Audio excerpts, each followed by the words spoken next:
Perkenalkan, nama saya Sharon Maria Matruti dengan NPM 12 11 420 1200 180, Fakultas Kesehatan Prodi Keperawatan. Ya, di sini saya akan menjelaskan tentang tahap-tahap berinteraksi.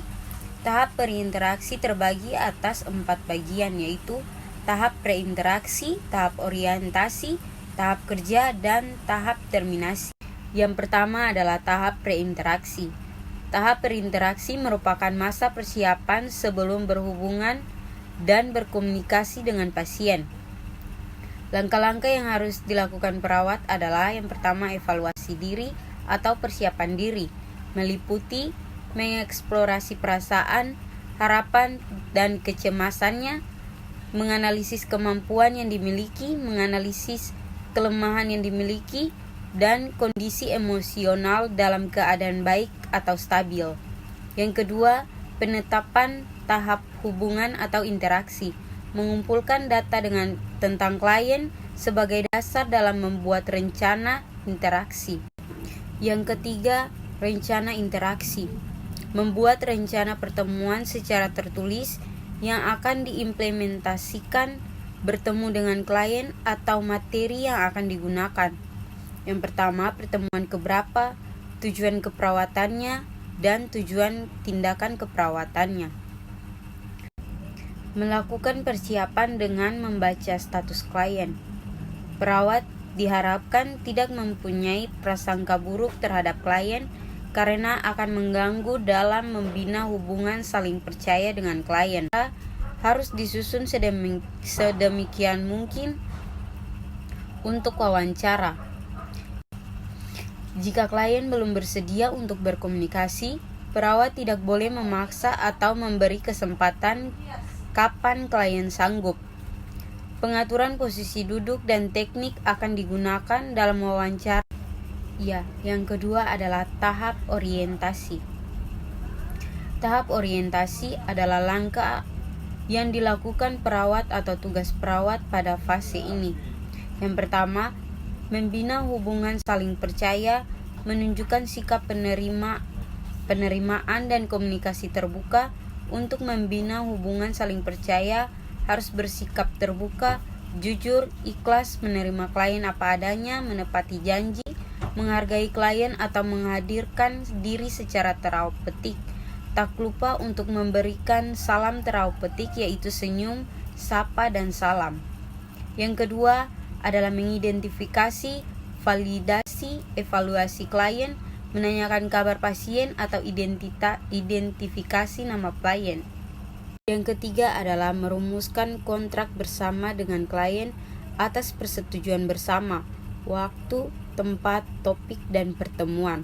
Yang keempat, mengenali perasaan dan pikiran serta mengidentifikasi masalah klien. Yang kelima, merumuskan tujuan dengan klien. Yang berikutnya, fase ini dimulai saat bertemu pertama dengan klien. Fase ini merupakan fase yang digunakan di mana perawat untuk berkenalan dengan klien dan sekaligus merupakan langkah awal dalam membina hubungan saling percaya. Langkah pertama perawat dalam mengawali fase ini, wawancara atau percakapan, perkenalan di antara nama, status, tujuan wawancara, waktu yang diperlukan, dan faktor yang menjadi pokok pembicaraan atau tujuan utama dari pertemuan. Yang ketiga adalah tahap kerja. Tahap ini merupakan tahap dari inti dari komunikasi terapeutik.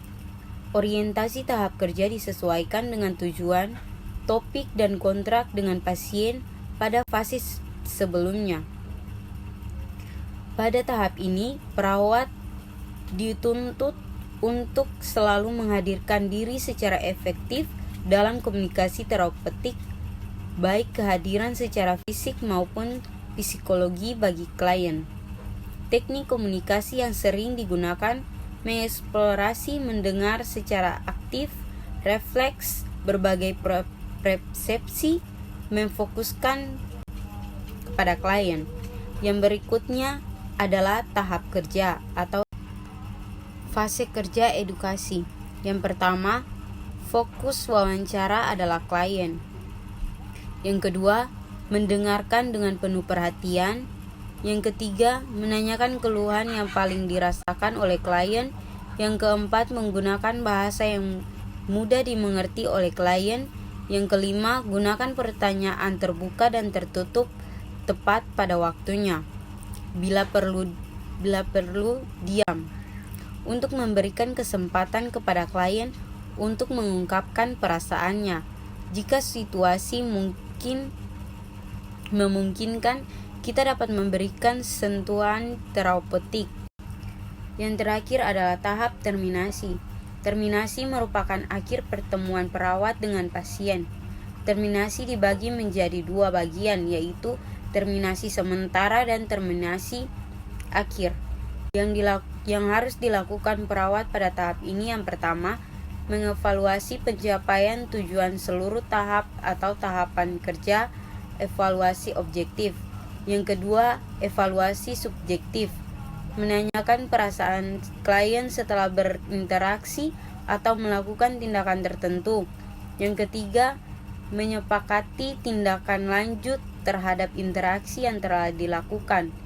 Yang keempat, membantu kontrak untuk pertemuan dengan klien dan tujuan interaksi. Perawat mempersiapkan untuk penutupan wawancara. Untuk itu, klien harus mengetahui kapan wawancara akan berakhir dan tujuan dari wawancara pada awal perkenalan, sehingga diharapkan pada akhir wawancara, perawat dan klien mampu menilai keberhasilan, dapat mengambil kesimpulan bersama. Jika diperlukan, perawat perlu membuat perjanjian lagi untuk pertemuan berikutnya. Ini terkadang sulit jika saling percaya pada tahap optimal. Terminasi bisa pada saat mengakhiri percakapan dengan klien akan pulang.